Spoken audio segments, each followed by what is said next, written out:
The room was dark, silent, except for the sound of heavy breathing. The young man slowly opened his eyes, confused, exhausted, still trying to understand what had happened outside. A weak light entered through a broken window. Dust floated quietly in the air. Then, a voice spoke from the shadows. "Don't move." The young man froze instantly. In front of him stood a survivor, holding a weapon tightly, eyes filled with fear and suspicion. No one trusted anyone anymore, not after what the world had become.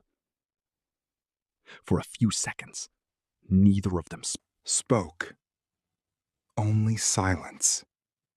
Heavy, uncomfortable silence. Then, suddenly, more people appeared from the darkness. Tired faces, scared eyes. Survivors. Some were injured. Some looked hopeless.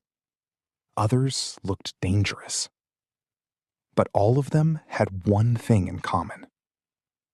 They were trying to stay alive. The young man realized something important. He was no longer alone. But somehow, that didn't make him feel safe. Outside, the city was dying. And every minute, the infected were getting closer. A strange noise echoed through the building. Everyone stopped moving. Silence. Then, another sound. Closer this time. The survivors looked at each other in fear. Someone whispered, "They found us." Quickly, everyone grabbed whatever weapon they could find. A knife, a metal pipe, a broken bat. Even the young man prepared himself. His hands were shaking, but deep inside, something was changing. Fear was slowly turning into survival instinct. Then, suddenly, bang!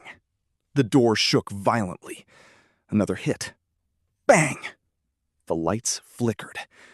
The infected were outside, waiting, hungry. And the worst part?